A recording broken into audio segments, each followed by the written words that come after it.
Les installations de stockage de grains sont hautes et particulièrement concernées par les risques de chute. Il convient donc à l'employeur de mettre en place les mesures de prévention et de sécurité adaptées.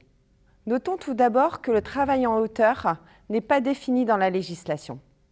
Aucune notion de hauteur n'est donnée. C'est donc à l'employeur de définir pour sa structure cette notion, puisqu'il est tenu d'évaluer chaque risque et de mettre en œuvre des moyens de prévention efficaces. La législation donne toutefois les bases des mesures de prévention à mettre en place lorsque l'on travaille en hauteur. Les travaux en hauteur sont réalisés par des personnes majeures ou par des mineurs entre 15 et 18 ans sous certaines conditions. Ces personnes doivent être aptes médicalement et avoir reçu une formation.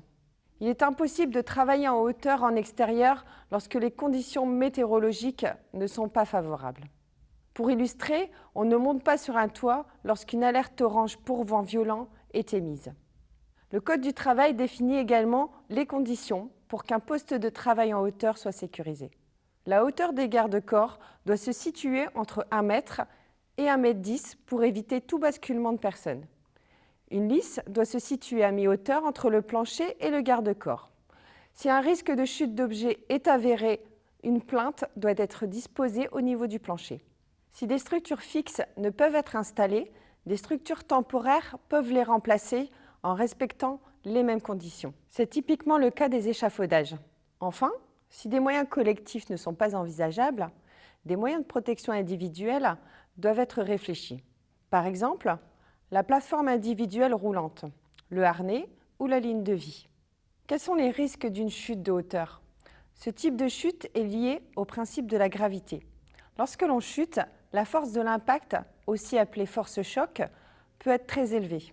En effet, de manière simplifiée, cette force se calcule en multipliant le poids de la personne par la distance, par l'indice de gravité, qui est d'environ 10 pour la Terre. Lors d'une chute, notre corps supporte environ 600 kg. À partir d'1 mètre, on peut donc avoir des conséquences physiques lors d'une chute. Pour réfléchir, la prévention du risque de chute, il faut évaluer le risque lié à celle-ci. À partir d'une hauteur d'1 mètre, il est utile de mettre en place des moyens de prévention.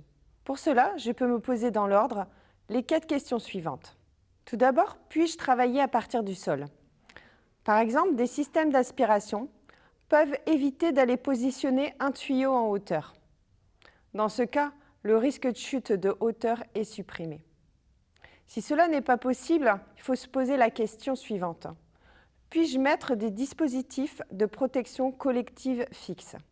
Par exemple, les garde-corps sur les passerelles. Lorsque ces moyens fixes ne peuvent être mis en place, on peut alors se poser la question de mettre en place des dispositifs de protection collective mobiles. Par exemple, des plateformes élévatrices de personnes mobiles, plus souvent appelées nacelles. Enfin, lorsqu'aucune de ces mesures n'est possible, la dernière question se pose. Puis-je travailler avec des équipements de protection individuelle? Par exemple, avec une ligne de vie ou avec un harnais. Quel que soit le moyen choisi pour prévenir la chute de hauteur, une formation plus ou moins importante au poste est nécessaire. Chaque moyen de protection nécessite également une vérification périodique, imposée ou non par la réglementation. Un moyen de prévention bien pensé et en bon état peut sauver une vie.